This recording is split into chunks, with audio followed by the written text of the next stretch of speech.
taking revenge on those who imprisoned him all those years ago. It's an action strategy title, similar to games like Pikmin or Sea Salt, where you command a legion of undead warriors to burn their cities to the ground.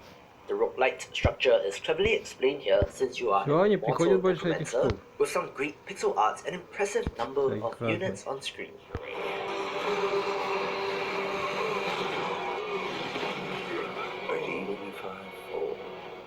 Видимо, все. Закончили. Наоборот, ну да. Ну наоборот, это да нет, понял тебя. The Space Western entry Tomb Star is of interest since it is from one of the developers of the mobile hit Crossy Road, this time turning their attention to something quite different.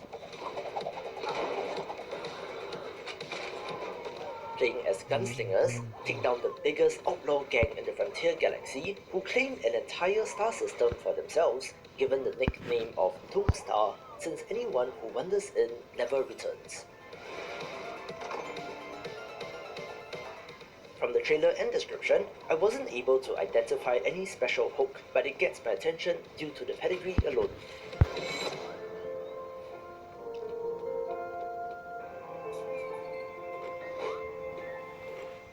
A no-brainer entry if you love this genre is Re Vita, one with fantastic pixel art, an interesting premise and impressive looking action.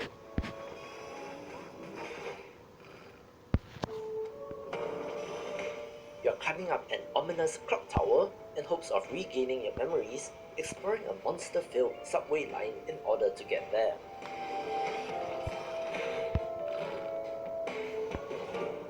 There seems to be quite the amount of variation in the item pickup, affecting your weapon and projectiles that it fires, so it does seem like plenty of variety and synergy between the items.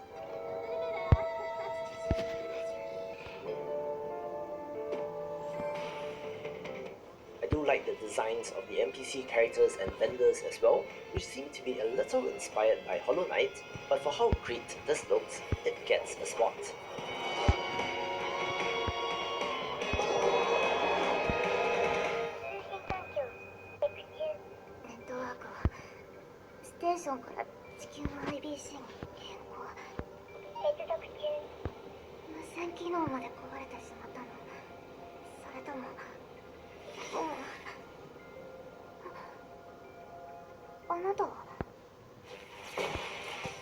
We move into the top 5 with Metallic Child, coming to us from a South Korean developer whose other work includes Smashing the Battle, although the voiceover for this trailer is in Japanese.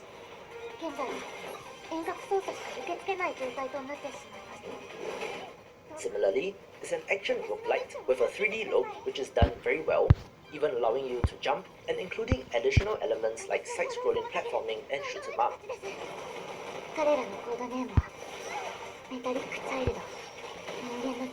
Playing as an in-universe human who is controlling the android Metallic Child, use her powers to stop a rebellion where robots on the spaceship intend to crash it into Earth.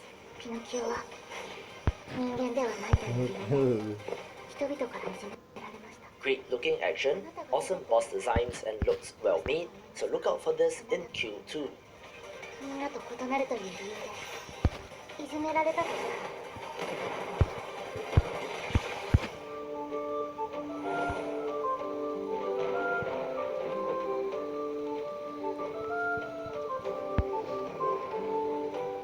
The first title with an actual release date is Rogue Heroes Ruins of Tassos, a co-op action-adventure entry which is out next month.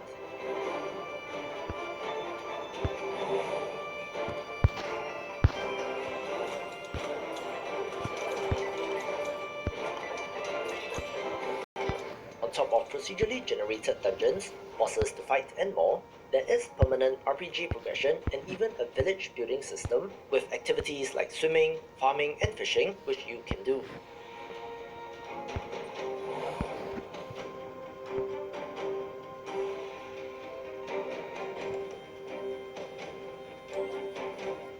I've been looking forward to this ever since I came to know of it, although I wonder how good it will be in single player, but happy that it finally got a date so that we can all experience this.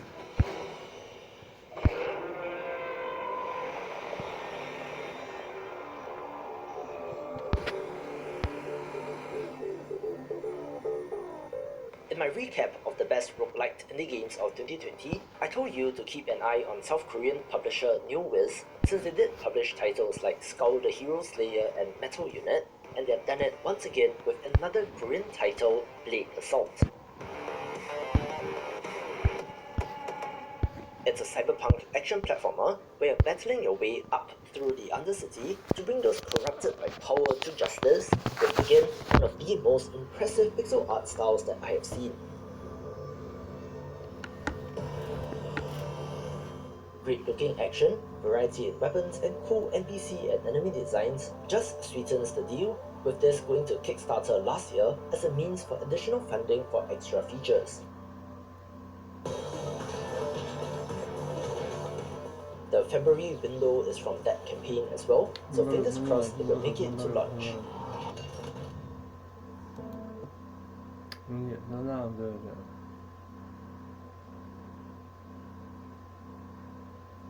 Нет, ну наоборот.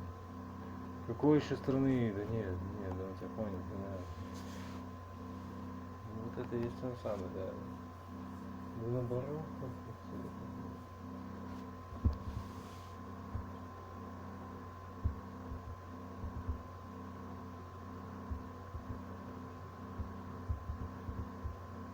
Ладно, я иду, короче, спать.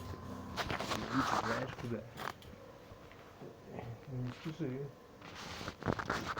Не надо, я тебе не про это, я тебе говорю, про то, что...